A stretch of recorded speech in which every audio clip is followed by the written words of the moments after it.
thank you. Water, sir?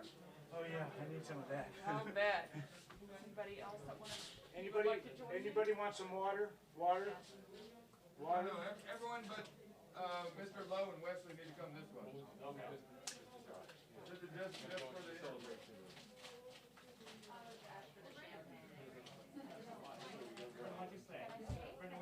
Yeah, that's my wife.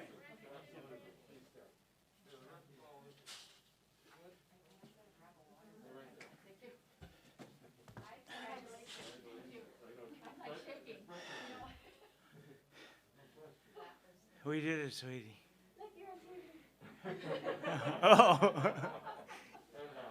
This is streamed on breederscup.com. Okay. You can see it. And if there are any questions, this is Jill Burns. She's our moderator. Okay. Nice to meet you. I'll And pull this off. congratulations. It's so hot out there. What a difference a few years makes, right? Yeah, well, 5 years ago it was freezing It was cold when we were It was here. very cold. I'll take this weather any day. Ooh, what a horse. Thank you. He's a beast. He's a big fella. Yeah, he actually knocked me sideways and I was trying to lead him in. He said, I'm going to go my way. You know, when he was days old, usually they don't allow the the people to own him to go in the shed, where the horses are. And I went in the shed and Rebecca Barbizon, who's in my group, she was watching like, are you sure? Because, the mares are very protective. He came right up to me, put his chin in my palm of my hand, and from that point on, I knew that he was going to be something. She do. So, She actually, Ladyship and the mother would go up to him and put her head on his shoulder. Say hi. You're the horse whisperer. yeah, well, she. Wesley has a horse in the next race. Let's just start in. Okay. Oh, Let's start because he has a horse in the next race. Okay. Let's go. All right, Mr. Lowe, Randy Lowe, owner breeder of Golden Pal. You own the mare, Lady Shipman. This just must be so exciting, not only to own the winner of Breeders' Cup race, but to breed him as well. yes, it has. This is probably the second biggest moment in my life. First one being married to my lovely wife. Well said. So this horse, you were telling me a story when he was born. Very special moment for you from the beginning. Yes, when he was born, I went into her stall, and the mares are very protective when the babies are born. I went in there and stood there and put my hand out, and he came right over and put his chin in the palm of my hand, and I knew from that point on he was going to be something special. Now, it took him to Royal Ascot. This has worked out quite well for your trainer, Wesley Ward, who won this race last year with four-wheel drive. What was that experience like? And, just kind of tell me about the process of getting him here to the Breeders' Cup. Well, we didn't get it to go because of the COVID disease, but in Red Rock Casino in Las Vegas, to all my friends, hello, in Las Vegas, he actually threw a English breakfast party for us where the whole sports book, they had race on, and we were screaming and hollering, and I couldn't believe that he got caught in the last two strides. Well, he made up the difference today. And kind of take us through the race, because he broke like a shot out of the gate. Then he sort of all of a sudden fell back quickly. Yeah, he broke like a shot, and I thought he was gone. Then tried to pull him back. A lot of people thought that he couldn't rate, but we've been teaching him how to rate, to come from behind. And so when he pulled the horse back, and I thought, oh no, what's he doing? Then he let go of a notch, and he was gone. Now down the stretch, he had opened up by about 4 or 5 lengths, and then that wire was coming. But did you ever have any questions at all down the stretch? Well, sometimes when he's way in front, he tends to wait for the other horses. But maybe he was doing that. I don't know. But I know if another horse comes up next to him, he will re-break and he will just draw away again. Well, he's certainly a big, strong colt. How did you decide on the mating, Uncle Mo, and your mare, Lady Shipman? We had tried different stallions, she was bred to gun runner, and the baby didn't develop and everything. And then I thought, let's go back to a proven big stallion. Lady Shipman's about 16 hands tall, and here we are with Golden Pal. And your trainer, Wesley Ward, what can you say about him and his success in these turf sprints, and especially now, the Breeders' Cup juvenile turf sprint? Wesley Ward had been chasing me for a few years. He wanted to train Lady Shipman, and I was down between Karen and Lady, and I chose Karen McLaughlin. So, but this time, I kept thinking, Wesley likes this horse so much, and he called me, and I thought, let's give it to Wesley, and let him have a try. And first one with Wesley, first Breeders' Cup ever. It's taken me 35 years to win this race. Oh, this must be extremely special, not only to win the Breeders' Cup race with a horse you own, but again, to breed that horse to just adds so much to this. And I'd like to interject this if I could. I named the horse Golden Pal. I named him after my mentor, a gentleman named John C. Mabee, who taught me all about breeding, what to look for, how to do things. I just didn't have his funds to do this. So I thought, okay, here we go. We're kind of almost all in. And his farm was Golden Eagle Farms, and his best horse was Best Pal. That's how we got the name Golden Pal. Great name, a wonderful horse. Any thoughts of where you go next, or just enjoy this for now? I believe Wesley said we'll give him a break until I think it's April Keeneland. I think he said we'll run the first day, and then we'll come back in the King's Stand in England and the Nunthorpe over there in England. And then I believe we'll be in the Breeders' Cup next year as well. Well, we wish you all the best, and again, congratulations. Thank you. Thank you.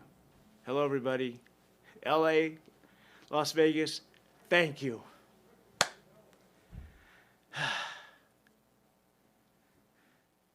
Are we good? All right, thank you so much. Now you get to go enjoy and celebrate. Celebrate some more. Oh, I had to sing on my ear. I forgot I even took a picture. Sorry.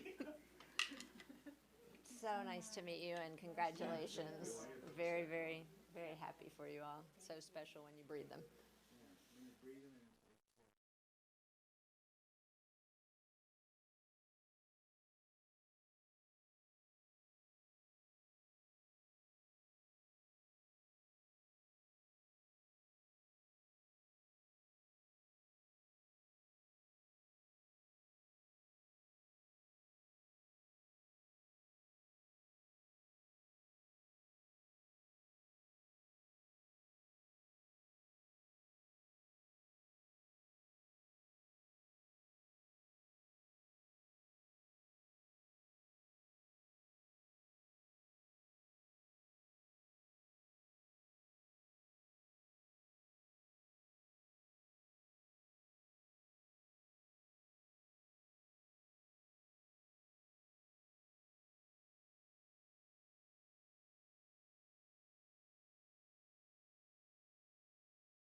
Wesley Ward, trainer, Golden Pal, and Wesley, we just had your owner in here, Randy. Was he excited? No, he was very excited, and we talked a lot about, you know, that this one not even being an owner, but the breeder as well, and Lady Shipman, of course, the dam. Just tell us a little bit about the colt first and how this relationship came about. Oh, he's a wonderful colt to train. I've had him since September of his yearling year, right from the sale here.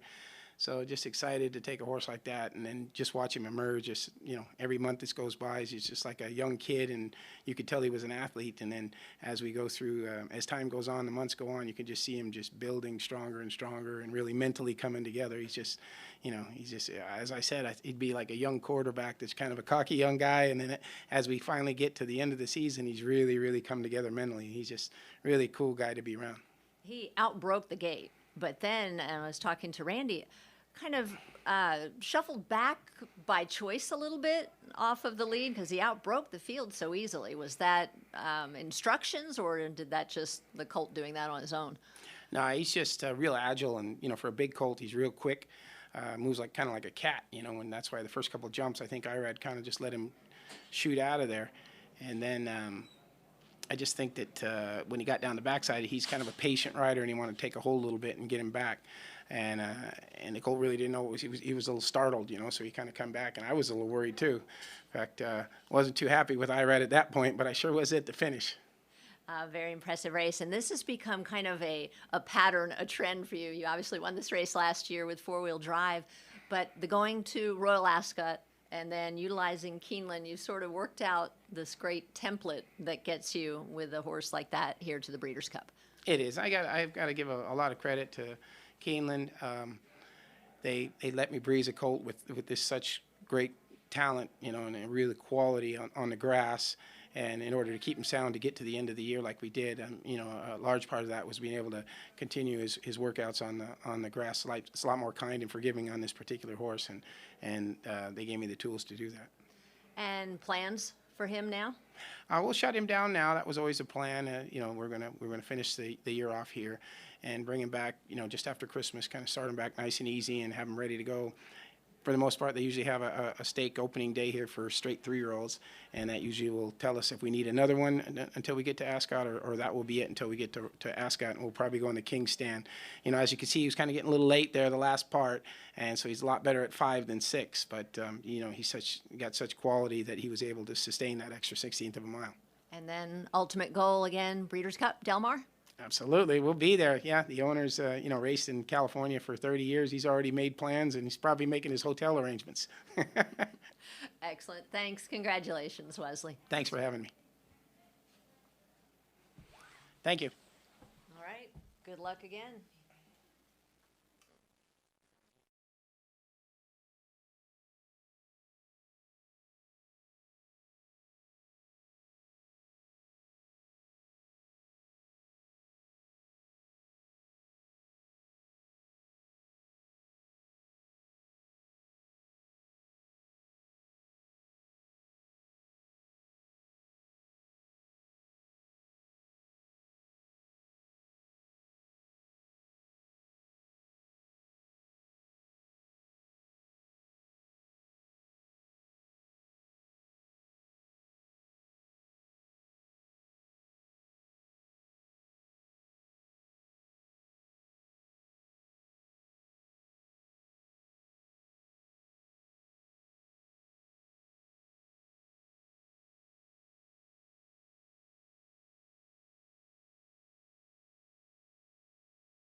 Sounds like a plan.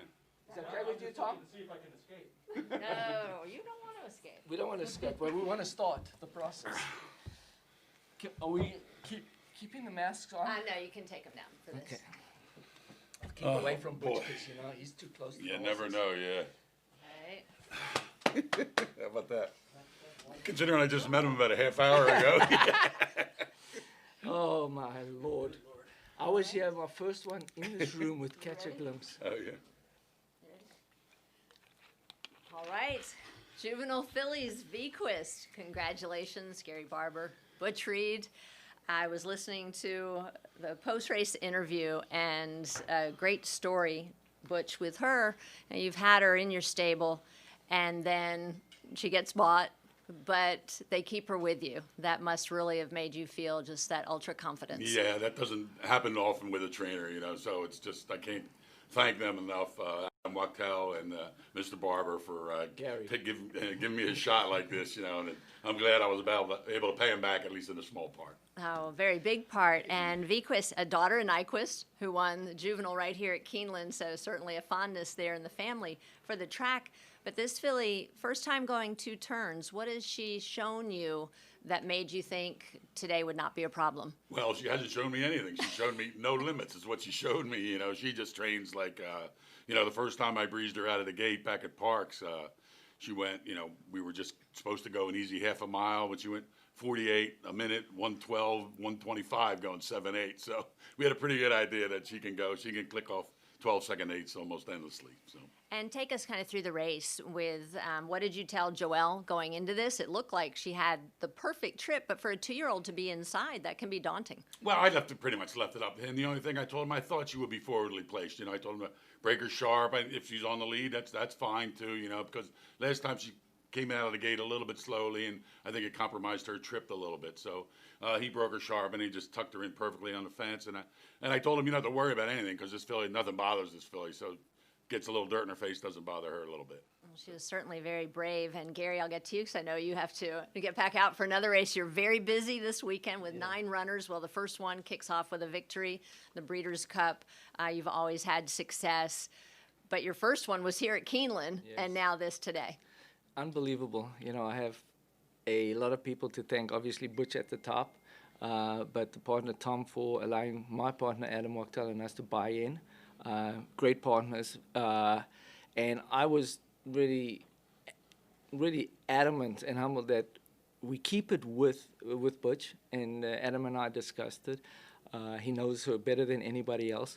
I also told Joelle, you know, because Louise was on him, and we had a choice of rider to go to, and Joelle had done so well for us in the past and went on tours for me. But I also thought, you know, you talked about the inside. I actually thought that speed was holding very well on the inside. So Joelle and I were discussing it a lot in the pre-race that you break well, stay inside, don't try and go outside because the speed was holding. And he rode it perfectly. So I've got nothing but gratitude. I've put a lot into this game, and these are the moments you wait for. Up until this point today, it wasn't going too well. But now, you know, from the basement to the penthouse. And now a new trainer relationship here with Butch Reed. Absolutely, and you know I have Boisterous my stallion. I moved to Pennsylvania, and so I got a bunch of foals and yearlings, and Butch is going to be the trainer. See, sometimes things just work out. Well, I know you need to go, I Mr. need Barber, to but we'll skedaddle. bring in. That would be great, and I want to just say thank you to my entire family who supported me.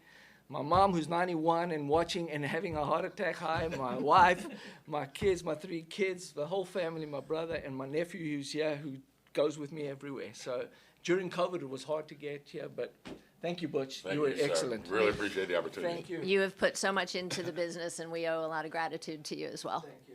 I love this game. Love it. Take care, partner. We're going to bring in owner and breeder, correct? Yes. I believe that's yours. So Butch originally, Thomas, Mr. McGrath sends you, Thomas, this filly, and you said, you know, from the beginning, she was special. Absolutely. I mean, I don't know from the beginning, but obviously she was a cut above. We get 10 to 15 fillies every year, and you could tell her that she was a little different than the rest of them. So. And So any question about when her first race, and she finishes second, but you get this interest to sell her? Thomas, what were you thinking at that point? Well, you're not used to getting calls when you lose a race, and so they were obviously they're at the top of the game, and I have a small outfit, so you're flattered first of all, but second of all, it just made a lot of sense, and this has been a really kind of for the people that aren't the big players in the game. It's been a tough year, and so we were looking at things and trimming where we could, and then I don't think I'll ever be able to exaggerate 2020 because you go from where we're at in the spring to in the fall, and sitting here I'm in disbelief. Well, out of some bad can come good, and certainly 2020 now with the Breeders' Cup victory. I want to send it up to the press box and see if they have any questions they can text down to me.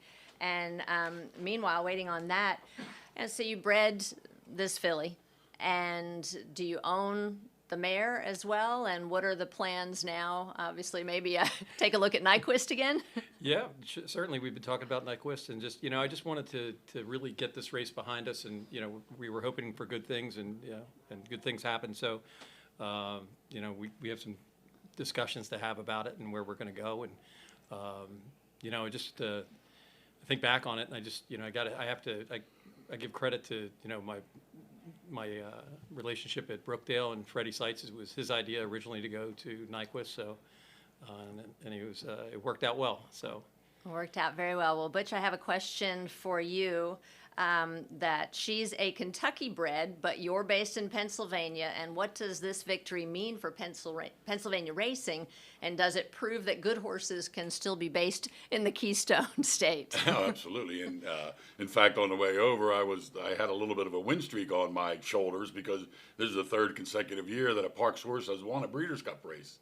So there was a little pressure in that regard. People, the local reporters in Philadelphia were telling me, "Yeah, you're responsible for the streak now." So I'm glad I was able to get it done. And Parks is a top class establishment, and I'm glad to see their names get in the newspaper once in a while. Well, and you've had success in the Breeders' Cup before with a victory with a fleet again. Yeah, I'm 2 for 2 in Kentucky. Maybe I'm in the wrong spot. So, but You can no, we've always had ship- some luck here. Yeah. And speaking of Kentucky, so obviously Nyquist pulled the juvenile and the Derby double. So what about Vequist with the juvenile and the Oaks? Well, we didn't really make specific plans for that, but roughly me and the three owners had gone over that. She'll be getting a nice little break right now. She'll be heading down to Barry Eisman's place down in Ocala for a month of 45 days of just getting some sunshine and picking on some grass, and then we'll start working toward next year's campaign with the Oaks as the obvious first big goal. And for you, Thomas, can you elaborate a bit more on the decision to sell and how much of that was influenced by, as you mentioned, with small stables and the economic conditions in COVID? Would you have sold otherwise in other conditions? yeah, I think they came in and they offered it was a really fair offer, and I think I would have been foolish not to say yes, especially being able to keep 25% of the horse and be associated with the two of them. So. And was that always part of the deal that you would stay in on her, be able to stay in on her? It was, yeah, from the beginning. So. Well, that worked out very well. And Butch, also, I think we talked a little bit, but you said you had no concerns about her going 2 turns. Did her race in the Frisette give you more confidence with that, the way she ran? Absolutely. And the way she finished, I mean, the horse that beat her is a very nice horse, and we were lucky enough to turn the tables on her today. But, they're all competitive. That was a small but very high-quality race. So to be able to compete against those kind of horses is really a good thing and felt really good. Well, congratulations to all of you, to all of the owners, and to your entire team, and best of luck with her in the future. Look forward to seeing her next Great. year. Thank you. All right. Thank you. Thank you. I got to see the replay. I never got to see any of this. Thank you. Thank you. Thank you all. There should be somebody there to take you to go get some champagne and celebrate.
doing? I give you a hug. I feel like I'll get yelled at. Congrats, I know. Saw left or right?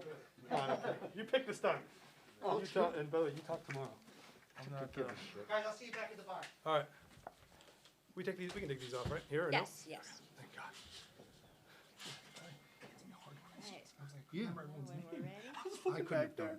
I was like, I would have been. I need this water, actually. All right, good. All right. Ready? We got some water and no mask, which is a real win. Talking up there being muffled. I'm like, with the wind. No, you know what? These masks are great, but they're thick. You really struggle to breathe as And opposed to the especially blue on ones. a warm day, Yeah. but No you complaining know, today. a challenging year, as you know, with mentions of the masks. But again, such a successful year for your various partnerships, and this one with Aunt Pearl, purchased overseas before she'd ever run. That's kind of a new venture. Tell us a little bit about that. You want me to do it? You want- No, go ahead. So, you know, we've been buying a decent amount of horses, actually unproven the last few years. Mike and I, a bunch together. You know, Liz Crow, who bought Monomoy Girl and British Idiom for us, both, along with Brad Weisbord, had an idea of going to Europe and trying to, you know, do the same thing. And so, you know, we put a group together, and you know, Mike and I were the sort of first two that were part of it, and then we filled it in with some other members. And you know, they went over there and they do all the hard work, and you know, this was, you know, one of the fillies that they bought in that group. So obviously a terrific job by the, you know, by the team, you know, scouting the horse out. And you know, from the beginning, we knew she was one of the better ones in the group. I think she obviously turned out to probably be the best one. Brad Cox has liked her from the beginning. You know, Paul Sharp did a great job breaking her in Ocala, and you know, we're really happy about where we are. And the race prior to this, a nice win over this turf course in the Jessamine here at Keeneland. So obviously you knew she liked it here. And both of you, I know, not just owners, you're very involved. You're handicappers as well. So she's speed, and that was it for today. Was that the plan with Florent? Just get out there and then try to relax? Well, she had, I talked with Brad about her before the race. She had natural speed. There was no reason to take it away from her. And I will add that Brad was exuberating Monomoy Girl type confidence here. And that really kind of freaked me out. Like, how could this happen twice? But that's what he was exuding. So I was like, well, on paper, a lot of speed in the race. He's like, I'm not worried about it. Well, Brad, will she sit off horses? I'm not worried about it. So she's in a league of her own, as she demonstrated. And confidence from a trainer like Brad that way must give you all a great deal of confidence as well. You're both no strangers to the Breeders' Cup with a lot of success. Tell me a little bit about some of the people in this, the new partnership, the new people in this partnership. Well, Brad, you know, he's a great ambassador for the game, and he's put together, you know, a stellar team with Liz Crow. And when, you know, success speaks for itself, people have reached out to him. And it's entirely possible Sal and I would have taken larger, you know, percentages of the horse, but for Brad's desire to get more people involved in the game. So there, while we own a majority of the horse, there's three other partners in the horse that are good people. They've been around the game a long time, and I think for them it was their first Breeders' Cup win. So hats off to them. It was awesome. Yeah, they were thrilled. It's great. Well, it's good to get in with a group like you. I'm going to send up to the press box and ask them to send down any questions they have for the two of you to me. But while we're waiting on that, so with all of these partnerships, you have Monomoy Girl. I know you all are very busy, and you have one in a partnership in the next race coming up in the juvenile as well. And how do you manage all of this? Well, it's you know, you have a team that helps, and we pay a lot of attention to it. I mean, Mike and I both spend a lot of time on this. Obviously, we have day jobs that we spend a lot of time with, and family. Our kids are different ages, but they take up a lot of time. You know, we pay attention, and you know, we've got the same group of partners generally, Mike and I, in pretty much everything that we do, and you know, they're really easy to work with. They trust us to make decisions, and you know, they're not really partnerships. They're just generally just a couple of friends actually in each group, right? And so it makes it pretty easy to manage because it's not a lot of people to manage really. So here's a question. Would you consider bringing her to the UK, back to England, for one of the big festivals next season? Is that an option?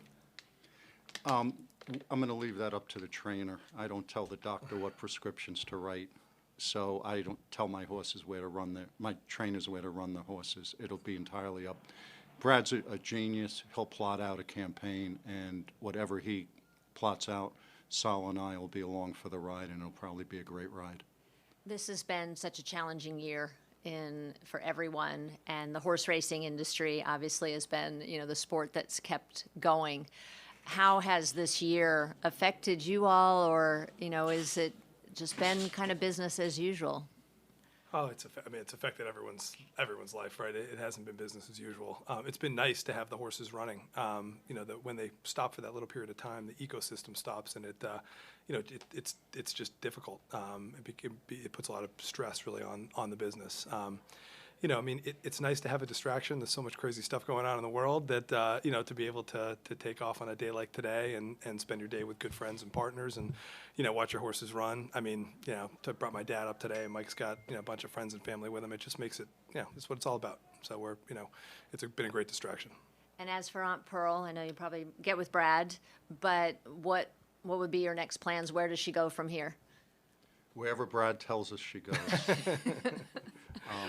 I have one thing with Aunt Pearl. I'm very proud. She's named after my Aunt Pearl, who was my grandfather's sister, crazy sister from Asbury Park.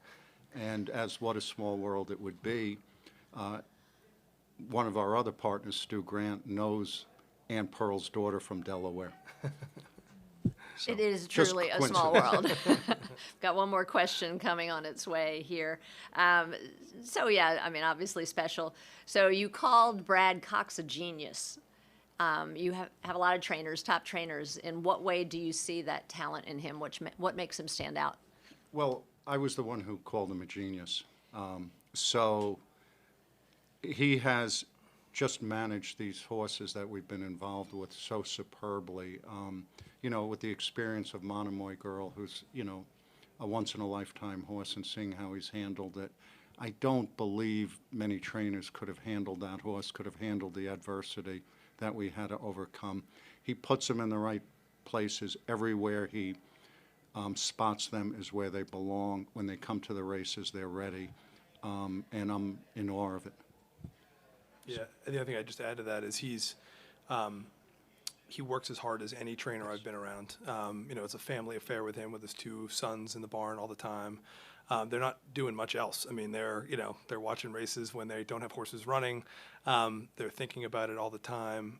He visits, all the places where he has horses. He's got a great team and a great staff in really every location.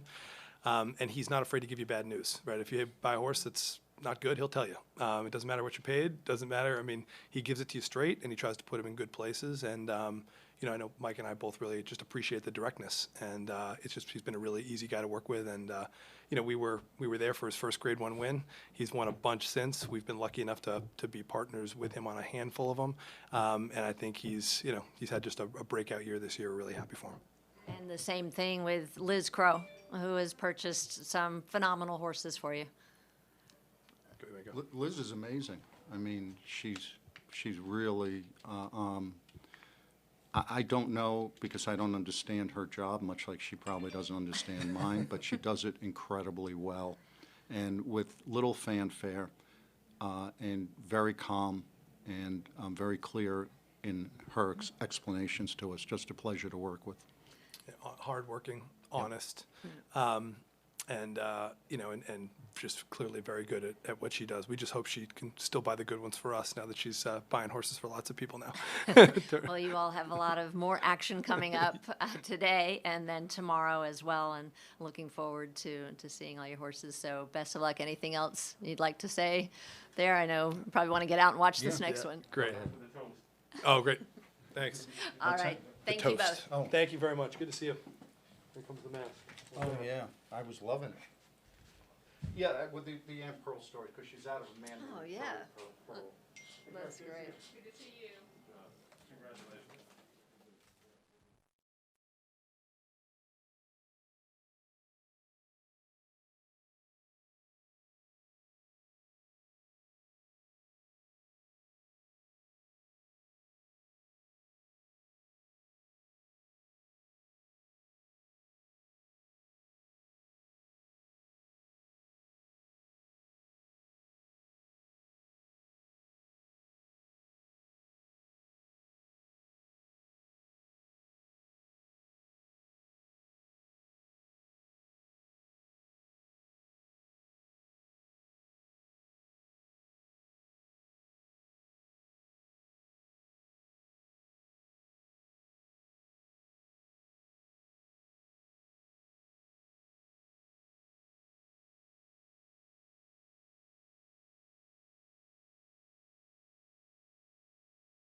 we can ask you for both. Do you horses. want us Jimmy? there? Yes.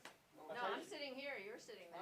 Under the bright lights. You're under the lights, you're in the Most of spotlight. these are multiple choice questions. I've never True or been, false? what's it called when you like, E is none of the above. what's it called Next. when you're, yeah, Moving on. prosecuted or something here? What is it? They say claim the, what do you claim when you don't want to answer a question? The fifth or Fifth, something? take the, before this gets too far, congratulations yesterday. I thought you did a wonderful job with the TIEA Well, awards. That thank was you. very well Thanks. done. It's Thanks for having me back. Your coor- team did a coordinated. phenomenal It's hard job. to kind of be the bottle washer, chef, waiter, and do it all, but you did a great job. It was thanks to your team who pulled it all together. All right, let me know when we're ready over there. All right.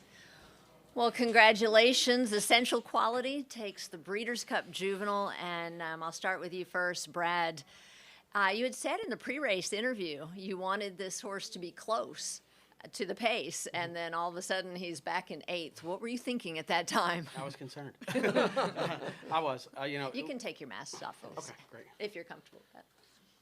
No, I was a touch concerned going into the first turn. You know, Louis asked him to run out of there, and you know, I just thought the horses were faster early part of the race. They just kind of got away from him. He took some dirt, you know, going into the turn and up the backside, and you know, once again, you know, he was setting out wide, and I think Louis was maybe trying to get him out away from the dirt, and.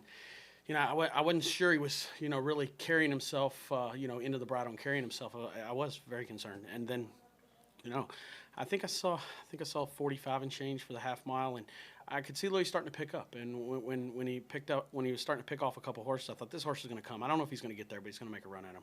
And once they straightened up, you know, it looked like the horses on the lead were getting a little leg weary, and he just stayed on. He's got a tremendous amount of stamina. Very proud of the horse. And you've also said that you know he's really grown up a lot recently. He just seems to be improving all the time. A Tappet, a homebred for Godolphin, they seem to have a little bit of quirkiness about them. Yeah, no doubt. We've had several. He's obviously the best Tappet colt we've ever had, and you know he's really been good since day one. He's got an amazing amount of talent, and it's been on display in 3 starts, and you know just an amazing animal. Yeah, and to go from a win at Churchill, 3/4 of a mile, and then the decision to go right into the Breeders' Futurity, that was a big jump. He had just obviously shown you that much. Yeah, well, you know, we ran him 3/4 knowing that, you know, he was a 2-turn horse, but he displayed enough talent, or I should say speed, of the mornings to give us enough confidence that he would make a good account of himself going short. He obviously did that, overcame some traffic trouble, split some horses, and, you know, really just gave us a lot of confidence. And, you know, I think it was a very sharp time that day. I think it was definitely a quick track. It was on the undercard of the Derby. But, you know, he's a very, very good colt.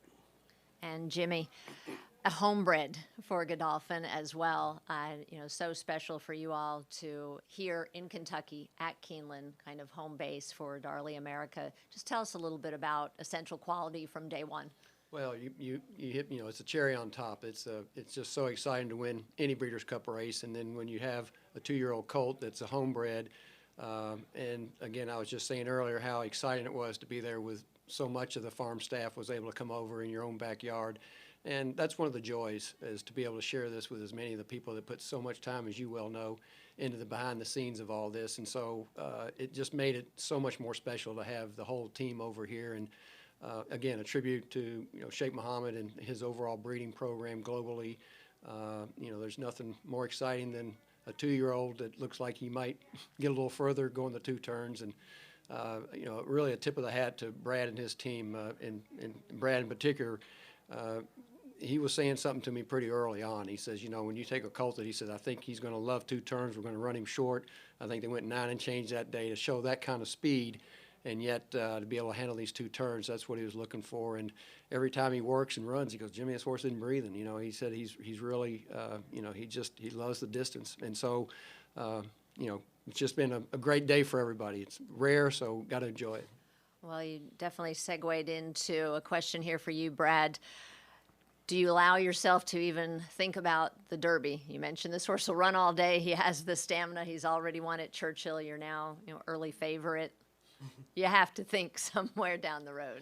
Well, sure. I mean, it's the obvious thought or the dream, I guess you would say. And, you know, I know the Godolphin team is, first and foremost, put the horse first, and we'll allow him to come out of the race and let the dust settle. See how he comes out of the race, and we'll map out a plan this winter. But very excited about this horse next year in this 3-year campaign. And the same question to you, Jimmy. The elusive Kentucky Derby. I know Godolphin, something, it's everybody's dream. Last year at this time, you had Maxfield, and then, having to scratch him, now coming back with a horse like this. It was such a big outfit, but do you allow yourself to dream? You absolutely. If you didn't, you probably wouldn't be in this business. I think a lot of it is based on dreams, and those that are just lucky and fortunate enough to be able to actually live the dream, which we have done. Certainly, you dream. And again, Brad said all along, every indication is about distance with this collie. He just does not get tired. And I think, we've asked a lot of a very young baby Huey type 2-year-old to see him progress from his first start. Even, I think Brad told me after the breeders returned, he said he doesn't have a clue what he's doing yet. And yet since then to today, he says, I'm telling you, he's beginning to figure things out. So to see him grow mentally, obviously develop physically, and to be able to handle this kind of competition, certainly makes you want to dream a little bit. And to do it under not necessarily his normal conditions, when the way the race set up. Brad, another question from the press box, saying you were a bit unlucky with your 3-year-olds this spring. So anything you take from that and possible changes with this horse, or do you take it horse by horse? It's all horse by horse. We had a good spring with 3 different colts between Shared Sense and Mr. Monomoy and Wells Bayou, and all those horses got to their race, their I guess you would say derby preps in different manners. So it's all individual basis, and obviously this was a odd year given the circumstances with COVID-19. So it's an individual horse. This horse is obviously much more accomplished at this point in his career as opposed to those horses. But and I think another thing, a side note here, this colt's 3 races, they were completely different. Obviously, one going 3/4, one on the lead going a mile and 1/16, and one coming from out of it going a mile and 1/16. So, it just shows his versatility. And it must give you a lot of confidence going forward that he is so versatile. Yes, for sure. Like we said for a while, but I do feel the sky's the limit for this horse. And Jimmy, on another note, this was Luis Saez's first Breeders' Cup win, and to win for you all with Kieran McLaughlin, now his agent. Oh, it's very special, and certainly thought about Kieran and Louis being his first one, and it just makes it so much more enjoyable. The more you can share with people who've had a hand in the operation. Certainly Kieran has over the years and been a great part of the team, and it was funny because Louis said. When he got to the 3/8 pole or something like that, he said, I knew we were full of run and stuff like that. I said, I wish you could have let us know there, because going down the backside, I wasn't quite as confident as you were, but he said he felt horse, and when he asked him, he responded very much. But so excited for Kieran doing it. I know that's just, it's almost like being here himself, so very special. So far, so many different corners. Immediate plans for the horse right now? As far as what next plans with him, giving him some time off, or Brad, what's the plan? Once again, we'll talk it over with the Godolphin team, Jimmy Bell, Dan Pratt, and we'll come up with a plan. Nothing, no, we have not really talked about anything in the next, over the next couple days, but just very fortunate, and he's a nice sound colt. Keep our fingers crossed it stays that way, and we'll work our way back, I'd say, from first Saturday in May somehow, some way, and we'll figure it out. Well, we didn't have you in here earlier for Aunt Pearl when she won, so another victory. Quickly about Aunt Pearl, her race, quick out of the gate. Was that the plan, to send her? Yes, it was. The more I thought about it, the closer we got to the race, I just told Florana, I said, she's fast. Let her go. Let her do her thing. I don't mean let her go, but just let her run a race. Don't crank her down. I felt like she was the speed of the speed on paper and maybe off replays. Just thought she would, and given the post as well. I think the other speed drew to the outside, so it gave her an opportunity to break, put herself in position, and clear off going into the first turn, and that's exactly what she did. She's very special. Florent thinks a lot of her. He said some, thrown some terms around about her that he normally doesn't use. She's freaky fast, so she's exciting. I think we'll have a nice run with her next year. Just very, very fortunate to have her. I'll have Another question from the press box. Do you allow yourself to celebrate tonight? You have an awfully big day tomorrow. And what does the rest of the night entail for the South Louisville Brad Cox gang? Well, I'll stay here in Lexington, and I won't do any partying at all. So, I'll direct that question to Jimmy. What does this hold out at Godolphin tonight? Yeah, we'll celebrate on behalf of Brad and everybody. I think they're already probably getting an early start at it, but, this is a day to celebrate. And Jenny Reese. Yeah, I do have a question. Get back to the dreaming and stuff. Not only is this an unbeaten 2-year-old champion, but and there's probably a bar bed in there somewhere. He also has already won on Derby Day at Churchill Downs. There's a trivia somewhere in there. But just when you think about that, among the credentials, the fact that Churchill is his hometown track, and he's already won there. I mean, just sort of put that in perspective. yeah, I mean, yeah, he's got experience there at Churchill. He trained there a good bit of the summer, and throughout the fall as well. After he won the Breeders' Fraternity here, he went back to Churchill and prepared. Had his 3 works for the Breeders' Cup there at Churchill. So he obviously likes it there. He settled in really well here at Keeneland the last 4 or 5 days. So I think it's worth something for sure moving forward. And one more question. You did talk about, and you alluded to this, that he was green in his prior 2 races. Watching the race out there today, did you see any signs of greenness? You talk about he's getting better and better, but what are some of the things you like the best about this race outside of just winning? That he was able to set off the pace and overcome adversity, I think was the biggest thing. Yeah, I mean he's once again 3 races, 3 different scenarios. So it just shows how much talent he has. He doesn't have to have it a certain way. He's a good colt. And Jimmy, one last question for you. So winning any race is special. Winning a Breeders' Cup race at Keeneland, but winning with a 2-year-old colt, a homebred, and everything's the future. It is, and that's really speaks towards Sheikh Mohammed. This is where he gets his enjoyment. He loves his homebreds. He loves his breeding operation. He loves the international stage, and he truly loves competing and racing here in America. And to have a colt of this caliber and talent that really he was Godolphin was the breeder of. This is there's a lot of nice things in here. Well, congratulations to you both. Brad, congratulations earlier as well. Best of luck tomorrow. And now, Jimmy, you can go enjoy and celebrate. Brad, get ready for tomorrow. Congratulations again. Thank you very much. I tell you, we probably, the way that race set up, it probably helped us a little bit. They cooked a little bit on the front end. Maybe we were a little smarter. Didn't feel like he needed to go really so quick. Exactly. They got, like you said, got a little leg board and late, but that daggone 16th hole comes so quick. It's hard to make those moves, but he did it. I can't wait to watch the replay. You know what? You want to go over here and they'll show it over here. Congratulations. And again, thank you so much.